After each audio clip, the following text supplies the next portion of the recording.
अस्सलामुअलैकुम बिस्मिल्लाहिर्रहमानिर्रहीम। Welcome back to my channel पढ़ो लर्न टुगेदर। उम्मीद है कि आप तमाम लोग खैरियत से होंगे। तो आज स्टूडेंट एक्सरसाइज 3.3 का पार्ट नंबर 3 करेंगे, जिसके अंदर 11, 12, 13, 14, 15, 16 एंड 17 क्वेश्चंस को सॉल्व करेंगे। इससे पहले हमने क्या किया था स्टूडेंट, एक्सरसाइज 3.3 का पार्ट 1 के अंदर 1 से लेकर 5 तक क्वेश्चन सॉल्व किया था। फिर 3.3 के पार्ट 2 के अंदर स्टूडेंट 6 से लेकर 10 तक किया था। अब उसके ऑनवर्ड कर रहे हैं, ठीक है। तो स्टूडेंट मेरे पास पहला सवाल लिखा हुआ है, find the area of parallelogram having a diagonal. आपने एरिया ऑफ पैरेललोग्राम मालूम करना है, जबकि उसके डायगोनल की वैल्यू क्या है 3 आयोटा प्लस जे माइनस 2k और आई माइनस 3j प्लस 4k, ठीक है। हमें एरिया ऑफ पैरेललोग्राम मालूम करना है। तो लेट किया मैंने स्टूडेंट, जो पहली वैल्यू है ना वेक्टर की वो ए वेक्टर है, दूसरी वैल्यू क्या है स्टूडेंट बी वेक्टर है, ठीक है। फिर लिखा है area of parallelogram. Area of parallelogram क्या होता है स्टूडेंट, फर्स्ट वेक्टर और सेकंड वेक्टर का क्या कर दो, क्रॉस प्रोडक्ट ले लो। तो मेरे पास क्या निकल जाता है, एरिया ऑफ पैरेललोग्राम बन जाता है। तो बेटा मैंने सबसे पहले ए क्रॉस बी निकालना है। तो ए क्रॉस बी निकालने का तरीका क्या होता है, आई जे और के लिखता हूँ। तो आई जे के लिखा। फर्स्ट टर्म का 3j माइनस 2, तो 3 1 माइनस 2, 1 माइनस 3 4, 1 माइनस 3 1 4। तो स्टूडेंट इसका मैंने एक्सपेंडिंग बाय रॉ 1 किया, इसको कैंसिल और इसको कैंसिल और 4 1 ज़ा 4, 2 2 ज़ा 4, 2 3 ज़ा 6, माइनस प्लस का 6, लेकिन बीच में माइनस होता है तो माइनस का 6 आ जाएगा। फिर माइनस का जे लिखते हैं स्टूडेंट, यही गायब 3 4 ज़ा 12 आ जाएगा। 1 2 ज़ा माइनस 2, लेकिन बीच में माइनस का निशान होता है, plus plus minus minus plus हो जाएगा, ठीक है। फिर इस ये वाला हिस्सा गायब। तो 3 3 ज़ा 9, तो माइनस का 9 हो जाएगा। और स्टूडेंट क्या हो जाएगा, 1 1 ज़ा माइनस 1 आ जाएगा, क्योंकि बीच में माइनस का निशान होता है। जब स्टूडेंट इसको सॉल्व करोगे तो मेरे पास वैल्यू आएगी ए क्रॉस बी की, माइनस का 2i माइनस का 12j माइनस का 10k। जब ए क्रॉस बी निकल जाएगा तो उसका स्टूडेंट हमें मैग्नीट्यूड निकालना होगा। मैग्नीट्यूड क्या होता है, सिर्फ और सिर्फ मेरे पास कोफिशिएंट की वैल्यू विद साइन लिखते हैं और उसका स्क्वायरिंग ले लेते हैं। तो 2 का स्क्वायर हो जाएगा, माइनस 14 का स्क्वायर हो जाएगा, माइनस 10 का स्क्वायर हो जाएगा। तो 2 2 ज़ा 4, माइनस 14 196 और 10 का स्क्वायर 100 होगा। बेटा सबको प्लस करोगे तो क्या आ जाएगा, 300 आ जाएगा। फॉर्मूला होता है बेटा, एरिया ऑफ पैरेललोग्राम का बराबर होता है 1/2, और मतलब जो मेरे पास वैल्यू आई थी 1/2 हो गई, और जो मेरे पास ए क्रॉस बी की वैल्यू आई थी वो मेरे पास 300 आई थी। 300 का एलसीएम लोगे तो स्टूडेंट क्या आएगा, √75 2, और नीचे वाला 2 ऐसे है, 2 से 2 कटा तो स्टूडेंट मेरे पास क्या आ गया, एरिया ऑफ पैरेललोग्राम 75 आ गया। देखा कितने आसान तरीके से स्टूडेंट हमने क्या करा है, इस वाले पार्ट जैसे कैमरा गिर गया, क्योंकि कोई बात नहीं है। आपने क्या करना है स्टूडेंट, इसका स्क्रीनशॉट ले लेना है ताकि आपके पास ये वाला मटेरियल क्या हो जाए, मिल जाए, ठीक है। चलो आज इसका नेक्स्ट पार्ट सॉल्व करते हैं और देखते हैं वो किस तरह से सॉल्व हो रहा है। तो स्टूडेंट मैंने इसको एग्जाम बड़ा कर दिया एंड नेक्स्ट क्वेश्चन की तरफ आ गया, ठीक है। इसी का क्वेश्चन नंबर 4 का पार्ट नंबर क्वेश्चन नंबर 11 का पार्ट नंबर 2 है। लिखा हुआ है if A B C are the position vector, ठीक है। इफ ए बी सी एक मेरे पास पोजीशन वेक्टर है, ठीक है। मतलब ए को मैंने लेट कर दिया, इसके बराबर में ये पोजीशन वेक्टर, ये स्मॉल बी पोजीशन वेक्टर, और ये C is the position vector, ठीक है। And A B C then show the area of triangle A B C 1/2 A cross B plus B cross C plus C cross A. तो तुम्हें ये prove करना है area of triangle से, ठीक है। तो स्टूडेंट टू प्रूव लिखूंगा, एरिया ऑफ ट्राइंगल किसके बराबर होता है स्टूडेंट, 1/2। मेरे पास ये ए बी है तो ए बी लिखूंगा, और ए सी है तो ए सी लिखूंगा, उसका मैग्नीट्यूड, ठीक है। तो स्टूडेंट ये मेरे पास एरिया ऑफ ट्राइंगल होता है। अब स्टूडेंट ए बी निकालना है तो क्या होगा, क्योंकि पोजीशन वेक्टर मेरे पास बी ए सी लिखा हुआ है, ए बी सी लिखा हुआ है स्मॉल में, तो मैं ऐसे ही लिखूंगा कि ए बी जो बराबर है स्टूडेंट किसके बराबर हो जाएगा, बी माइनस सी के। किसके बराबर हो जाएगा, बी माइनस सी। जो भी पहला टर्म हो, बाद वाला टर्म होता है पहले लिखा आता है, फिर उसके बाद ए, ठीक है। अगर ए मेरे पास इसका वर्टिसिस है तो बी उसकी मतलब फिर स्मॉल ए क्या है उसका स्टूडेंट पोजीशन है, ठीक है। तो बी माइनस ए लिख दिया। अगर ए सी निकालना है स्टूडेंट इसके अकॉर्डिंग तो क्या हो जाएगा, सी पहले और माइनस ए हो जाएगा, ठीक है। अब इसकी वैल्यू के इसके अंदर पुट कर दे रहा हूँ, ए बी की जगह क्या लिख दिया, B minus C cross product of C minus A, ठीक है। अब बेटा बी को अगर सी से मल्टीप्लाई करोगे तो क्या आएगा, बी सी आएगा। फिर स्टूडेंट बी को ही माइनस ए से मल्टीप्लाई करो तो माइनस बाहर लिख दिया, बी मल्टीप्लाई बाय ए हो जाएगा, ठीक है। स्टूडेंट उसी तरह से माइनस ए को अगर सी से करोगे तो माइनस आ जाएगा, ठीक है, और ए मल्टीप्लाई बाय सी हो जाएगा, माइनस माइनस प्लस हो जाएगा और ए मल्टीप्लाई बाय ए हो जाएगा। स्टूडेंट याद रखना, अगर मेरे पास यहाँ पे लिख कर दिखा रहा हूँ कि अगर मेरे पास स्टूडेंट माइनस लगा हो और बी क्रॉस ए लिखा हुआ तो इसको मैं पॉजिटिव बना सकता हूँ, कैसे, ए क्रॉस बी करके, ठीक है। उसी तरह से बेटा अगर मेरे पास ए क्रॉस सी लगा हुआ हो और माइनस में हो तो इसको मैं क्या बना सकता हूँ, पॉजिटिव बना सकता हूँ, कैसे, सी क्रॉस ए करके। और स्टूडेंट याद रखना, अगर एक जैसे टर्म का क्रॉस प्रोडक्ट होता है तो किसके बराबर होता है, वो जीरो के बराबर होता है, ठीक है। तो ए क्रॉस ए तो क्या हो जाएगा, जीरो हो जाएगा, ठीक है। बी क्रॉस सी मैंने वैसे ही रहने दिया, माइनस का बी क्रॉस ए है तो मैं इसको प्लस बनाता तो इसको इधर ले गया, इसको इधर ले गया तो क्या आ गया, ए क्रॉस बी बन गया। इसको भी इधर ले गया, इसको भी इधर ले गया तो ये क्या हो गया स्टूडेंट, प्लस हो गया, ठीक है। अब इन तमाम टर्म को मैंने कैसे लिखा, अरेंज करके लिखा, ए क्रॉस बी लिखा, बी क्रॉस सी लिखा, लिखा, फिर क्रॉस सी क्रॉस ए, और हमें स्टूडेंट यही प्रूफ करना था। देखो जो हमें प्रूफ करना था वही टर्म मेरे पास क्या हो गया स्टूडेंट, यहाँ पे बन करके आ गई, स्क्रीनशॉट ले लो इसका। चलो आज इसका नेक्स्ट पार्ट मतलब क्वेश्चन नंबर हम लोग कौन सा सॉल्व करते हैं स्टूडेंट। अब हम लोग क्वेश्चन नंबर जो हमें सॉल्व करना है वो क्वेश्चन नंबर स्टूडेंट कौन सा 12 है, ठीक है। तो 12 क्वेश्चन को देखते हैं और देखते हैं ये किस तरह से सॉल्व हो रहा है, ठीक है। तो इसका आपने देखना है। तो लिखा हुआ है इफ़ ए डॉट बी बराबर है 0 के और ए क्रॉस बी बराबर है 0 के, then calculation can be drawn about A and B, ठीक है। आपने ए और बी के दरमियान बताना है आखिर ये हो क्या रहा है, ठीक है। तो बेटा ए डॉट बी लिखा है 0, अगर ए डॉट बी 0 है तो इसका बेटा फॉर्मूला होता है ए का मैग्नीट्यूड इंटू बी का मैग्नीट्यूड कॉस थीटा, ठीक है। आपको बताया था ए बेटा अगर मेरे पास 0 नहीं होगा और बी अगर मेरे पास 0 नहीं होगा तो कॉस थीटा को मैं क्या ले सकता हूँ, 0 ले सकता हूँ। तो मैंने कॉस थीटा 0 ले लिया। बेटा कॉस को लीजिएगा तो माइनस का 1 0 आ गया, तो कॉस 0 थीटा की वैल्यू क्या आ गई 90। जब भी थीटा की वैल्यू 90 होती है तो इसका कंक्लूजन क्या बनेगा, इसका परपेंडिकुलर बनेगा, ठीक है। अगर ए क्रॉस बी निकाल रहा हूँ, ठीक है, तो A dot B sine theta यहाँ पे लिखूंगा A is not equal to 0, B is not equal to 0, ये स्मॉल ए होगा, ठीक है। तो फिर क्या लिखेंगे, देन साइन थीटा बराबर 0 के, साइन को इक्वल टू के बाद ले जाओगे 0 जगह साइन 0 0 के बराबर है। जब भी 0 वैल्यू आती है तो क्या होता है स्टूडेंट पैरेलल, और अगर 90 आता है तो मेरे पास क्या होता है परपेंडिकुलर। तो बस इसमें यही करना था सॉल्व और हमने देखो कर लिया। चलो आज इसका क्वेश्चन नंबर 13 में आते हैं और क्वेश्चन नंबर 13 को सॉल्व करते हैं और देखते हैं किस तरह से सॉल्व हो रहा है। I think so question number 13 का हमारे पास टोटल जहाँ तक मुझे लगता है एक ही पार्ट है, ठीक है, एक ही पार्ट है, ठीक है। क्वेश्चन नंबर 13 जो है स्टूडेंट इसको सॉल्व करते हैं और देखते हैं कैसे। देखो मैंने इसको इसलिए लिख लिया था ना इस वाले सवाल को क्योंकि काफ़ी ना लेंदी हो रहा था, ठीक है। तो बस इस वीडियो को मैंने इस तरह से बताया है, बाकी सारी वीडियो स्टूडेंट यही क्या होगी आपको सॉल्व करके बताऊंगा, ठीक है। Show that the 3 point with position vector A की वैल्यू ये है बेटा, बी की वैल्यू ये है और सी की वैल्यू ये, ठीक है। बोला जा रहा है पोजीशन वेक्टर है, ठीक है। तो मैंने लेट कर लिया स्टूडेंट सबसे पहले कि कोलिनियर, कोलिनियर का मतलब क्या होता है स्टूडेंट 0। अगर मेरे पास एक ही स्ट्रेट लाइन में लाई कर रहा हो, ठीक है, कोई भी लाइन, ठीक है, तो वो क्या होता है स्टूडेंट उसका जो पोजीशन कोलिनियर निकलता है वो क्या होता है स्टूडेंट 0 होता है, ठीक है। तो कंडीशन ऑफ कोलिनियर लिख दिया कि A cross B plus B cross C और सी क्रॉस ए किसके बराबर होगा 0 के। अभी ए बी सी है क्या, तो मैंने लेट करा ए की वैल्यू ये, बी की वैल्यू ये, सी की वैल्यू स्टूडेंट ये, ठीक है। तो सबसे पहले क्या निकालूंगा, ए क्रॉस बी निकालूंगा। तो ए क्रॉस बी का मतलब स्टूडेंट ए बी सी लिखा क्योंकि आई जे के नहीं था तो मैंने ए बी सी लिखा। फिर क्या लिखूंगा, ए की वैल्यू 1 -2 3, तो 1 -2 3 2 3 और -4, ठीक है। तो फिर इसको सॉल्व किया तो मेरे पास स्टूडेंट ये वैल्यू आ गई, इक्वेशन नंबर 1 बन करके आ गई। मुझे बेसिकली क्या करना है, मुझे बेसिकली इन सब को एक दूसरे प्लस करूँगा तो 0 आएगा। फिर ए क्रॉस बी निकालने के बाद क्या निकला, बी क्रॉस सी, तो ये ए बी सी हो जाएगा। और फिर इसका बी की वैल्यू क्या बेटा 2 3 -4, तो क्या लिखा 2 3 -4, जबकि सी की वैल्यू क्या थी बेटा -7 10, तो क्या लिख दूँगा 0 लिखूंगा क्योंकि ए की वैल्यू तो 0 थी, तो बी की वैल्यू -7 और 10, क्योंकि बेटा यहाँ पे क्या नहीं था, यहाँ पे ए मौजूद नहीं था, तो 0 हो जाएगा वो। जब इसको सॉल्व किया तो स्टूडेंट ये वैल्यू आ गई, ठीक है। अब स्टूडेंट इसके बाद मेरे पास क्या होगा, अब मैं सी क्रॉस ए निकालूंगा, तो सी क्रॉस ए ऊपर पीछे से वैल्यू देखा और मेरे पास ये आ गई, ठीक है, वैल्यू सॉल्व करने के बाद। एडिंग इक्वेशन नंबर 1 2 एंड 3, आपने एडिंग करना होगा इक्वेशन नंबर 1 2 3, तो ये इनको लिखूंगा। तो इसकी जगह बेटा मैंने लिखा वाली वैल्यू जो पीछे आई थी, फिर दूसरी वैल्यू ये लिखा बी क्रॉस सी की, और तीसरी वैल्यू बेटा मैंने ये लिखा, ठीक है। जब मैंने इसको सॉल्व किया तो सारी वैल्यू स्टूडेंट कैंसिल आउट होने के बाद क्या हो गया, मेरे पास 0 आ गया, ठीक है। आप इसको देख लेना, सारी वैल्यू कैंसिल आउट हो रही होगी, ठीक है। तो बस सिंपल सा था, आसान था, सॉल्व हो गया। चलो आज इसका स्क्रीनशॉट ले लो। मुझे मालूम है कि आपको इसका स्क्रीनशॉट ज़रूर चाहिएगा क्योंकि आपको ऐसे क्या करना होता है स्टूडेंट, सॉल्व भी करना होता है ना, ठीक है। तो ये यहाँ पे आ गया सवाल, ठीक है। उसके बाद स्टूडेंट्स का जो आंसर है वो यहाँ पे आ रहा है, ठीक है, ये वाला पार्ट में आ रहा है, ठीक है। तो ये मैंने आपके सामने स्टूडेंट क्या कर दिया, लिख दिया। चलो आज हम इसका नेक्स्ट पार्ट करते हैं और देखते हैं वो किस तरह से सॉल्व हो रहा है, ठीक है। तो स्टूडेंट मेरे पास क्वेश्चन नंबर 14 आ गया, ठीक है। क्वेश्चन नंबर 14 थोड़ा सा लेंदी है तो इसको आपने गौर से देखना होगा, ठीक है, थोड़ा समझना होगा। Find the magnitude of the movement, magnitude of the movement ये मोस्ट इंपॉर्टेंट है, याद रखना, ये पेपर में सवालात बनकर आते हैं, ठीक है। Find the magnitude of the movement, मुझे मूवमेंट मालूम करना है, ठीक है। मूवमेंट निकालने का तरीका क्या होता है स्टूडेंट, आर क्रॉस एफ, ठीक है। तो मुझे आर और एफ की वैल्यू मालूम करनी होगी। तो फोर्स की वैल्यू स्टूडेंट दिया हुआ है मेरे पास क्या 2i + 3j + 7 की, ये एफ की वैल्यू है।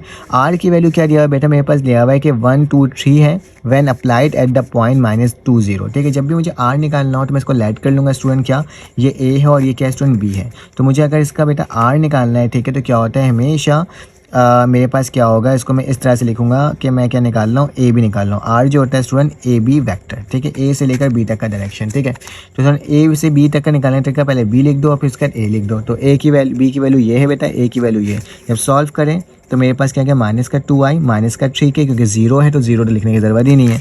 और f की वैल्यू बेटा मेरे पास यहाँ पे मौजूद थी, मैंने आपको दिखाया था अभी थोड़े पहले, ये रही। तो ये f हो जाएगा। a क्रॉस b निकालना है स्टूडेंट, तो क्या होगा, m बराबर है r की वैल्यू सबसे पहले लिखाएगा, तो माइनस का 2 0 और माइनस का 3 आ जाएगा, ठीक है। जबकि f की वैल्यू क्या है 237, तो 237 लिख दिया बेटा। इसको जब सॉल्व करोगे तो तुम्हारे पास क्या आ जाएगा स्टूडेंट, तुम्हारे पास a क्रॉस b आ जाएगा, ठीक है। तो मैंने r क्रॉस f आ जाएगा, तो ये वैल्यू आ गई। अब याद रखना क्योंकि मैग्नीट्यूड निकालना है तो इसका क्या ले लोगे स्टूडेंट, इस तरह से मैग्नीट्यूड ले लोगे, ठीक है।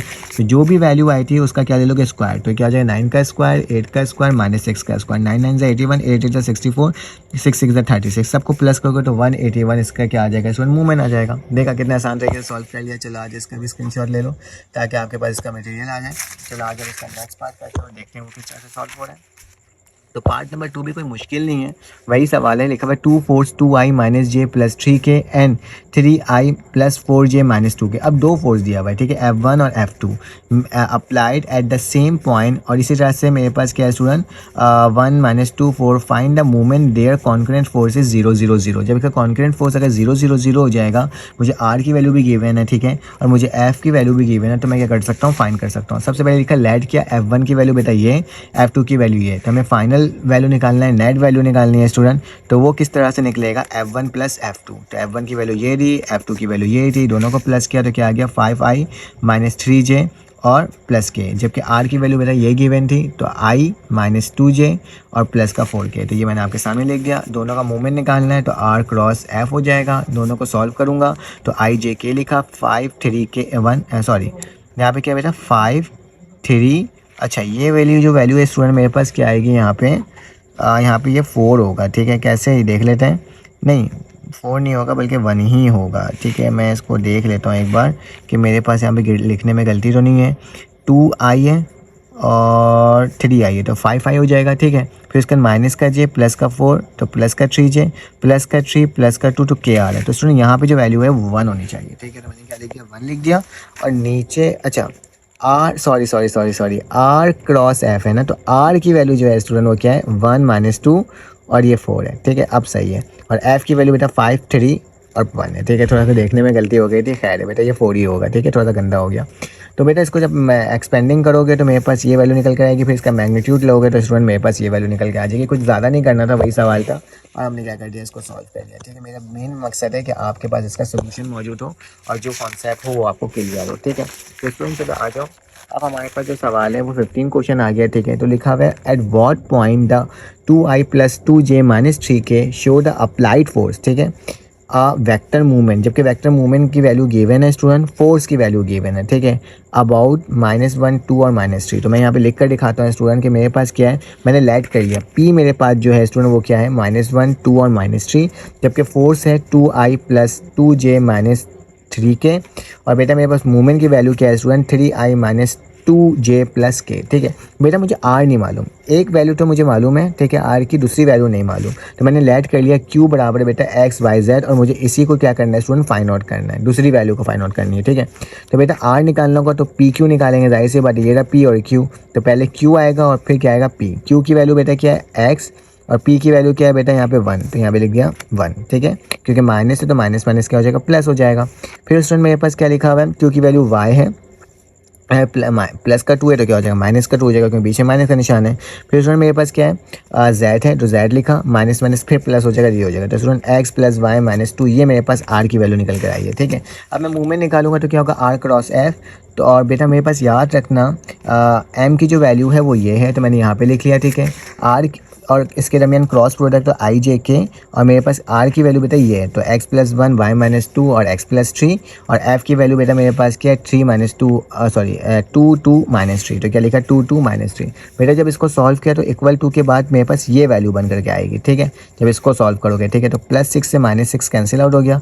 अब देखो 3i जो है स्टूडेंट कंपेयर हो जाएगा इस वाले i के साथ, i minus 3y minus 2z, तो माइनस 3y माइनस 2z, ठीक है। इसको इक्वेशन नंबर 1 कह दिया, ठीक है। अब मुझे बेटा इसको करना है, तो 2j लिखा, 2j से ये माइनस से माइनस कटा तो 2j आया बेटा, 2 बचा और j से j भी कट गया, तो यहाँ बचा माइनस का 3x माइनस का 3 माइनस का 2 क्या होता है स्टूडेंट और माइनस का 6, तो ये माइनस का 9 होता है और 2z हो जाएगा। ठीक है, माइनस के 9 को इधर ले जाएगा तो प्लस का 9 हो जाएगा।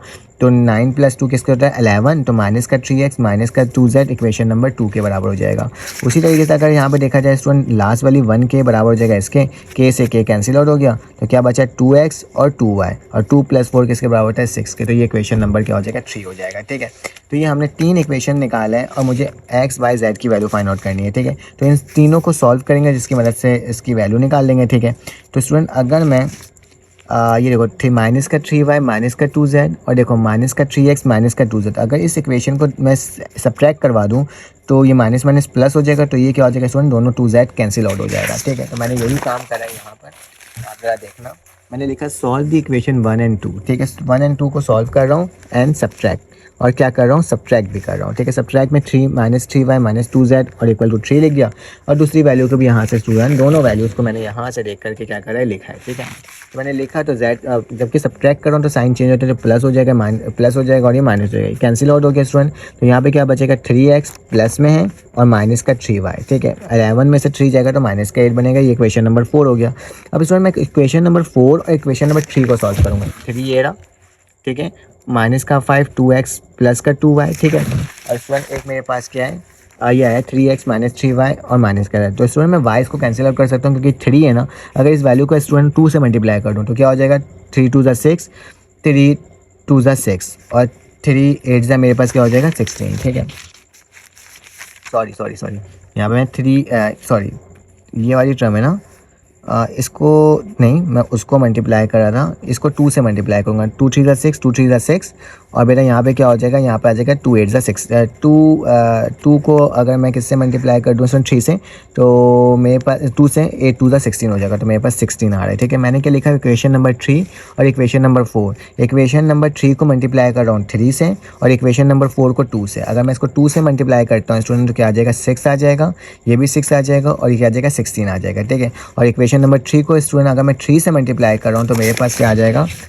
इसको ज़रा देखो, ये 6 हो जाएगा, ये 6 हो जाएगा और ये क्या हो जाएगा 3 5 15, तो माइनस का 15 आ जाएगा। देखो मैंने वही लिखा है यहाँ पे। ठीक है, अब देखो जब भी मैंने इसको सब्ट्रैक्ट नहीं कर रहा हूँ, इस दफ़ा ऐड करवा रहा हूँ क्योंकि एक प्लस में एक माइनस में तो कैंसिल आउट खुद ही जाएगा। 6 6 कितना होता है 12x होता है, और इन दोनों को करोगे तो स्टूडेंट क्या आ जाएगा माइनस का 31। x की वैल्यू चाहिए तो 12 को नीचे ले जाओ। ठीक है, तो x निकल गया।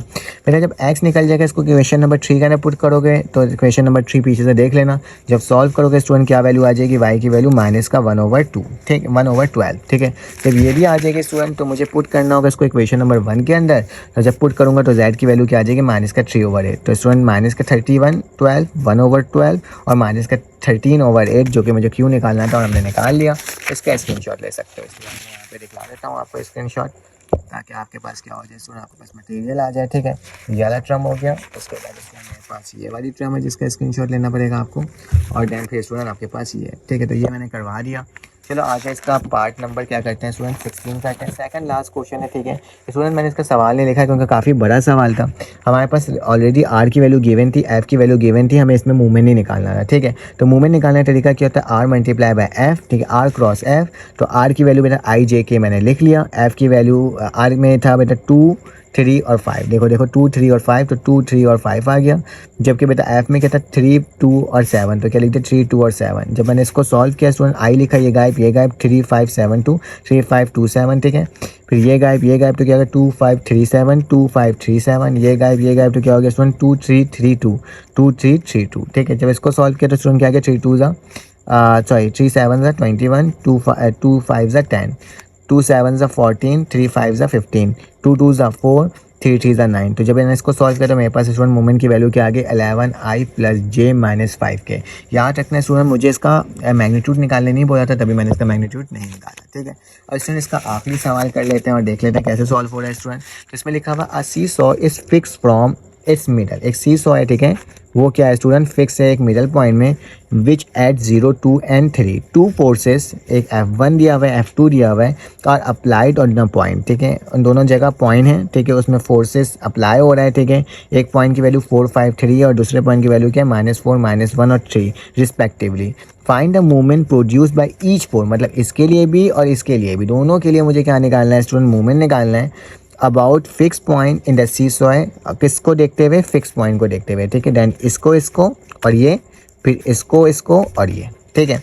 सेपरेटली फाइंड नेट मोमेंट, और फिर मुझे इसका नेट मोमेंट भी निकालना है। तो केस नंबर 1 के अकॉर्डिंग मेरा फोर्स मेरे पास दिया हुआ है 345, तो मैंने 345 को उसके फॉर्म में लिख दिया, आई जे के फॉर्म में लिख दिया।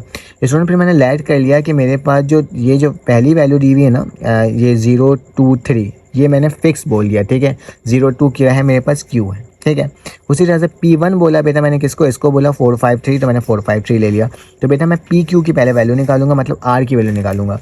तो PQ लिख रहा हूँ बेटा, तो Q पहले P बाद में, तो 453 इसको लिखा देगा, और फिर मैंने इस वाली वैल्यू को लिखा, ठीक है। दोनों को सॉल्व कर तो मेरे पास -4 -3 और 0 आ गया। मैं डायरेक्टली करा हुआ है, 4 को 0 करवाया है, 5 को 2 से करवाया है, 2 को 5 से करवाया है, और 3 को 3 से करवाया है, ठीक है।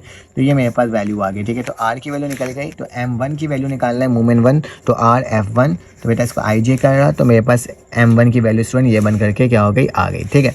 अब स्टूडेंट याद रखना F2 है ये, फिक्स पॉइंट है ये, और दूसरा मेरे पास P है, तो इससे भी मैं इसको सॉल्व करूंगा, ठीक है। तो केस नंबर 2 के अकॉर्डिंग मैंने बोल दिया, इसमें मेरे पास क्या है, लेट किया हुआ है मेरे पास कि F2 की वैल्यू तो ये है, P2 मैंने लेट कर लिया -4 1 -3, ठीक है, ये मेरे पास गिवन था। उसके बाद बेटा P2 को Q के साथ निकालना है, ठीक है। तो जाहिर सी बात है OQ माइनस OP, ठीक है।